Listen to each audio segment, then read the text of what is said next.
Ravi de vous voir. Je m'appelle Alain Duroy et vous êtes sur ma chaîne YouTube où je donne des conseils aux hommes pour diverses situations de la vie. Abonnez-vous pour rester toujours connecté.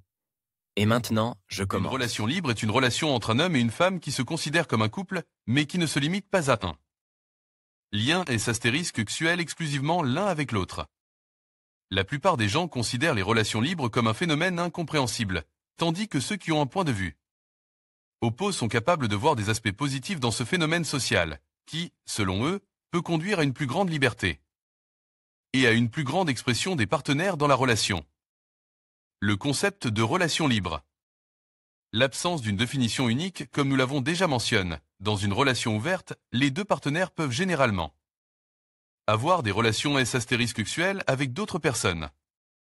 Chaque couple a ses propres caractéristiques, qui découlent de l'accord conclu entre les partenaires, qui est le plus souvent un accord verbal régissant le comportement de l'homme et de la femme.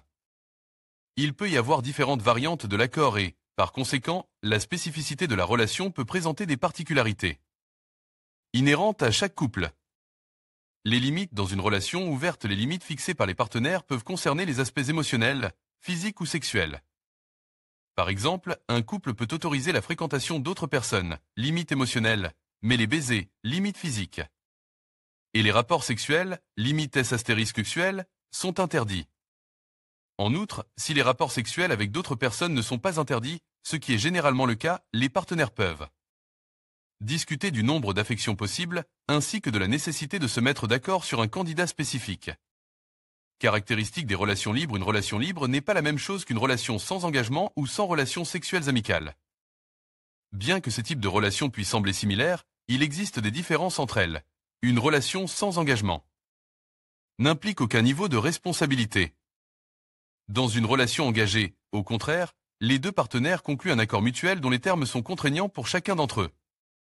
Le S*X amical ne comporte pas de composante romantique.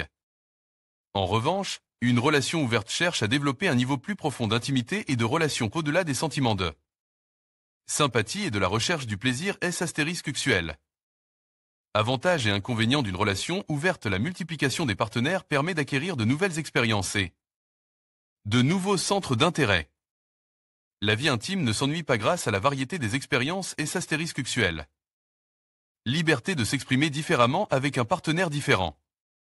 Possibilité d'infliger une douleur émotionnelle en réalisant que son partenaire a des relations intimes et éprouver du plaisir avec quelqu'un d'autre. Risque accru de maladies sexuellement transmissibles. Grossesse non désirée.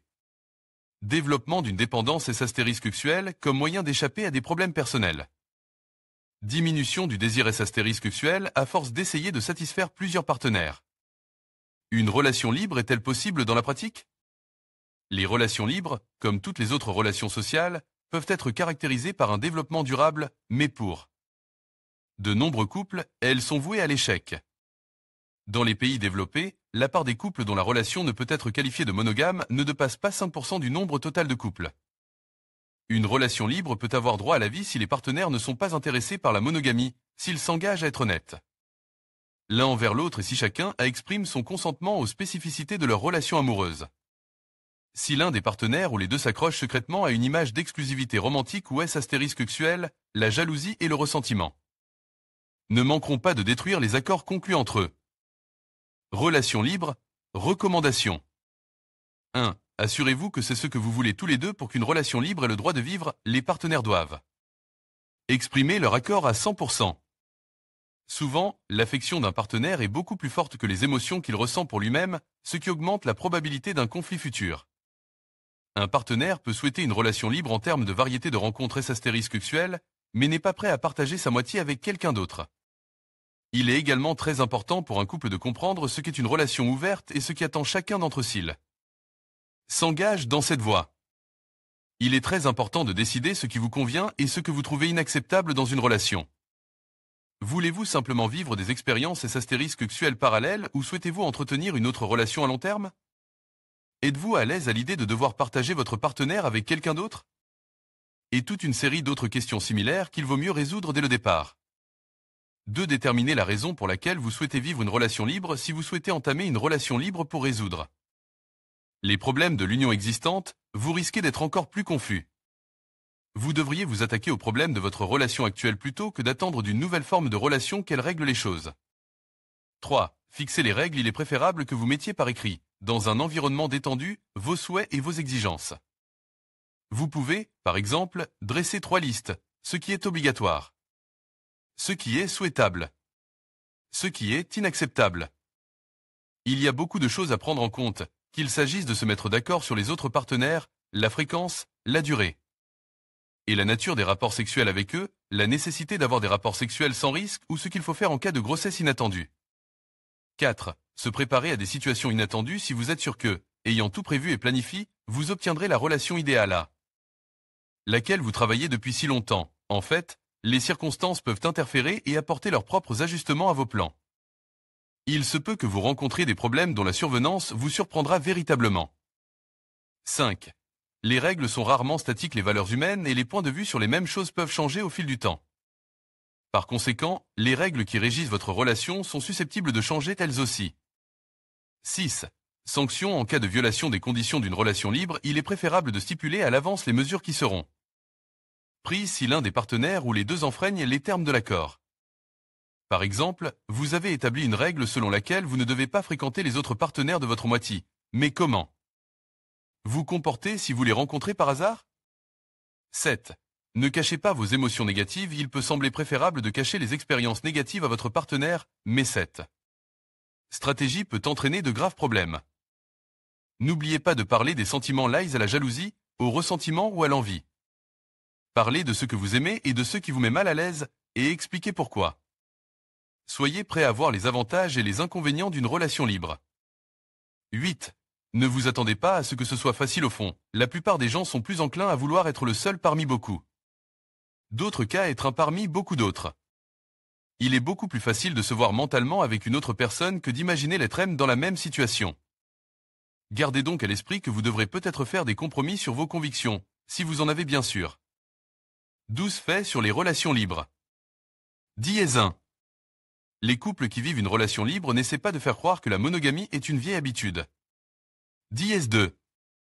Une relation libre ne se limite pas à des caractéristiques liées au sexe. Il s'agit plutôt d'un mode de vie, d'un choix philosophique sur la façon dont on veut vivre avec son partenaire.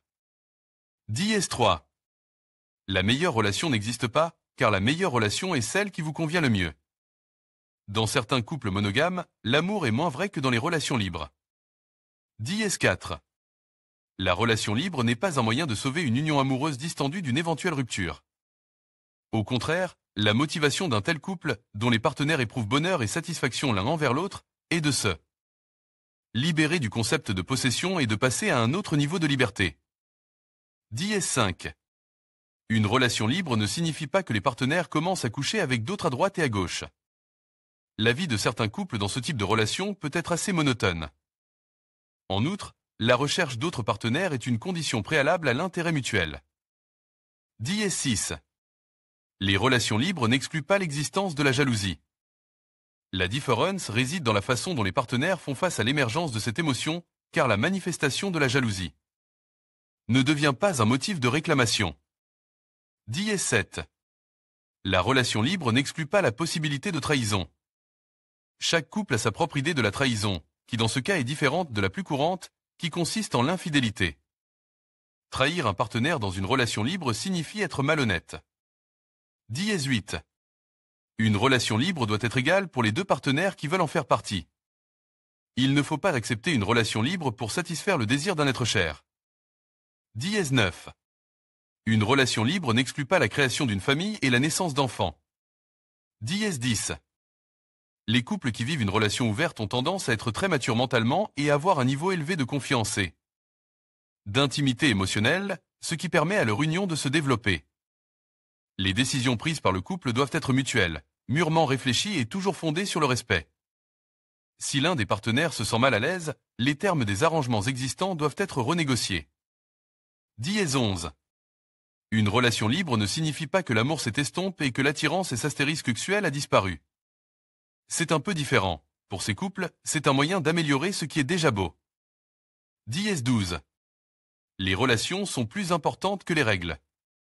Les partenaires s'apprécient et s'aiment, et c'est la chose la plus importante, et les règles peuvent toujours être modifiées, jusqu'à à l'établissement d'une monogamie habituelle.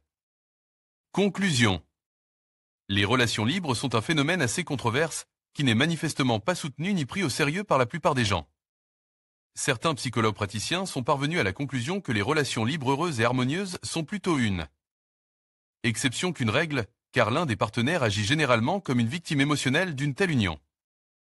Les couples qui réfléchissent à la possibilité de choisir la voie d'une relation libre doivent bien comprendre qu'ils ne pourront pas prédire à l'avance le résultat final auquel leur décision les mènera.